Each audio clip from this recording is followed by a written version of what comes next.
கவனமாக இருக்க வேண்டிய ராசிகள். அண்ணா அதுல நாங்க இல்லவே இல்லண்ணே. லிஸ்ட்லயே இல்லையப்பா. அதானே லிஸ்ட்லயே இல்லண்ணே. யாரெல்லாம் தனுசு ராசி கை தூக்குங்க. வரிசையா உட்காந்துருக்கீங்க. பொதுவாக தனுசு ராசி இருப்பாங்கல்ல, அவர்கள் ஒரு 3 பாசிட்டிவ் 3 நெகட்டிவ். இப்ப அவங்களுக்கு எந்த காரியத்தில் ஈடுபடுகிறார்களோ அந்த காரியத்தை வெற்றி கிடைக்கும். காரணம் விஜய வீரிய ஸ்தானத்துல ராகு பகவான் உட்கார்ந்து. ஓகே, முதல் விஷயம் எடுத்த காரியம் வெற்றி. இரண்டாவது திருமணம் ஆகாதவங்களுக்கு சமசப்தமமாக குரு வர்றார். 7ஆம் இடத்துல குரு வரும்போது ஆகக்கூடிய திருமணம் மிகப்பெரிய சிறப்படையும். அதே மாதிரி பெண்களால் யோகம் அடையக்கூடிய ராசி தனுசு ராசி. ஓகே, யாருக்கெல்லாம் கல்யாணம் ஆசை இருக்கு? ரெண்டு பேருக்கு ஆகல. இங்க 2 பேருக்கு ஆகலண்ணே. ஆமா, அதுல நீங்க என்ன நஸ்தரம் சொல்லணும். மூல நஸ்தரம் இருக்கு, பூராட நஸ்தரம் இருக்கு, உத்திராடம் இருக்கு. உத்திராடத்துக்கு காதல் திருமணம் ஆகாது, பெற்றோர்களால் நிச்சயிக்கப்பட்ட திருமணம் ஆகும். அண்ணா இவனுக்கு திருமணம் ஆகாது. இல்ல உத்திராடத்துக்கு நேர்மையில 27 நஸ்தரங்க சார். அதுல அதாவது பெஸ்ட் நேர்மையான நஸ்தரம்னா தனுசு ராசி உத்திராடம் தான். ஓகே, மூல நட்சத்திரத்துக்கு ஆகுமா? மூல நட்சத்திரம் மூல நட்சத்திரத்துக்கு காதல் திருமணத்துக்கு வாய்ப்பு உண்டு. ஆமா, அதே மாதிரி அவங்க அப்டேட்ல இருக்காங்க சார். இன்னொரு விஷயம், இப்ப அப்டேட்ல இருப்பாங்க அவங்க. மூல நட்சத்திரம் அப்டேட் போயிட்டு இருக்குது லவ் மேரேஜ்ல. எல்லாம் மைண்ட்ல வச்சுனா கேக்குறது நாகராஜ்.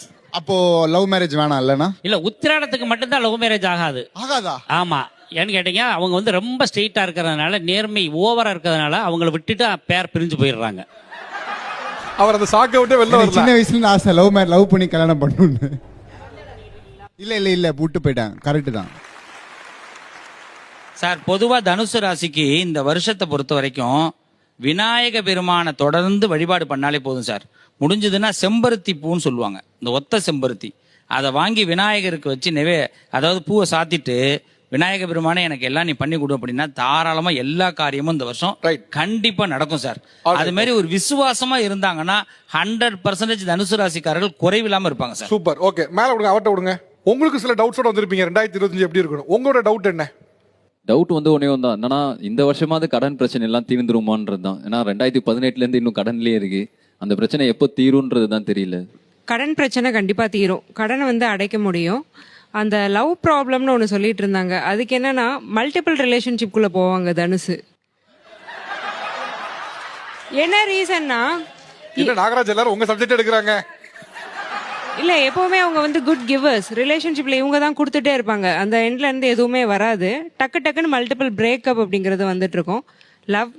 லவ் நடக்கும், மேரேஜ் நடக்கும், லவ் மேரேஜும் நடக்கும். 2025 பாசிட்டிவ் தான். ஒரு கைண்ட் நோட், தேர்ட் பர்சன்ஸ் யாரும் ரிலேஷன்ஷிப்ல இன்டர்ஃபியர் ஆகக்கூடாது. ஓகே, தனுஷ், அப்ப அவ கடன் பிரச்சனை இருக்க ஒரு பரிகாரம் சொல்ல என்ன சொல்வீங்க? கடன் பிரச்சனைக்கு நீங்க பரிகாரம்னு எடுத்துக்கிட்டீங்கன்னா குருவுடைய பார்வை இருக்கு. வெள்ளை கொண்டக்கடலையும் மஞ்சள் வாழைப்பழமும் டயட்ல கொஞ்சம் அதிகமா சேர்த்துக்கோங்க. அதே மாதிரி ஆர்ஃபன் கிட்ஸ் இருப்பாங்க, அவங்களுக்கு ஒரு மந்த்லி ஒன்ஸோ இல்ல 3 மந்த்ஸ்க்கு ஒன்ஸோ ஃபுட் ப்ரொவைட் பண்ணுங்க Thursdayல.